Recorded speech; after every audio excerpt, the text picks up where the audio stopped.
নমস্কার। আজকে আমরা ছাত্র যুব সমাজের পক্ষ থেকে ত্রিপুরা রাজ্যবাসীর কাছে কিছু আবেদন এবং ত্রিপুরা সরকারের কাছে কিছু দাবি নিয়ে আমরা উপস্থিত হয়েছি। আমার পাশেই আছেন ছাত্র সচিব বিপ্লব দাস, আমি যুব সচিব।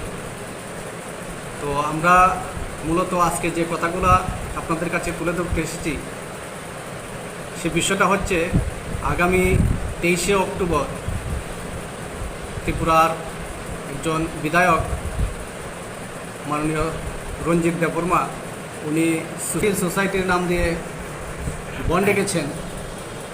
তো এই বন্ধের আমরা বিরোধী, কারণ প্রথমত যে কোনো ছোটোখাটো বিষয় নিয়ে বন্ধ রাখাটা একদম আমরা তীব্র বিরোধী। কারণ ত্রিপুরার সাধারণ যে জনগণ, এই জনগণের খুব অসুবিধা হয় বন্ধের ফলে। আর তাছাড়া ওই দিনটা একটা বিশেষ গুরুত্বপূর্ণ দিন, ত্রিপুরার বাঙালি যে জনগণ সবার কাছে একটা আবেগপ্রবণ দিন। ত্রিপুরার ভাইয়েরা বহুদিনের অপেক্ষায় থাকেন, বোনেরা আসবেন, ফুটা দেবেন, বোনেরাও অপেক্ষায় থাকেন যে ভাইয়ের সাথে দেখা হবে অনেক দিন পর। তো সবাই ওই দিনটার অপেক্ষা করেন, কিন্তু ওনারা উদ্দেশ্যপ্রণোদিতভাবে এই জিনিসটার যাতে না করতে পারে, সবাই যাতে আঘাতপ্রাপ্ত হয় বা মানসিকভাবে এই দিনটা যাতে সবাই আনন্দ ফুর্তি না করতে পারে, এই দিকে লক্ষ্য রেখে ওনারা এই বনটা ডেকেছেন।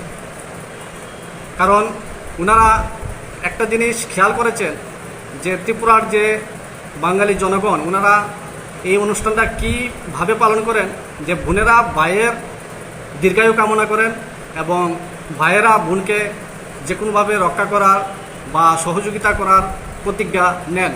তো এই ব্যাপারটাকে ওনারা খেয়াল করেই এই বনটা ডেকেছেন, এটা আমাদের ধারণা। কারণ এটা কোনো কাকতালীয় ব্যাপার হতে পারে না।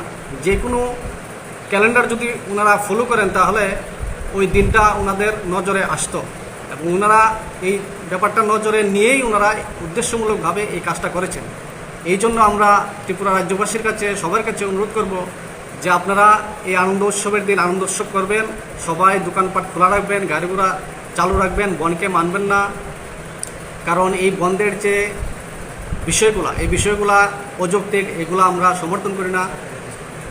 আর আরেকটা বিষয় আমরা সরকারের কাছে আহ্বান রাখব যে বিভিন্ন এলাকায় যাতে নিরাপত্তা ব্যবস্থা সব দিক দিয়ে শক্তপুক্ত করে। কারণ আমরা অতীতে দেখেছি, অতীত অভিজ্ঞতা নিয়ে বলছি যে এই সংক্রান্ত বা এই দাবিগুলা সংক্রান্ত কোনো আন্দোলনে যখন ওনারা সামিল হয়েছেন বিভিন্ন সময়ে, দেখেছি যে বিভিন্ন সময়ে ওনারা আইনশৃঙ্খলা অবস্থার অবনতি করেছেন।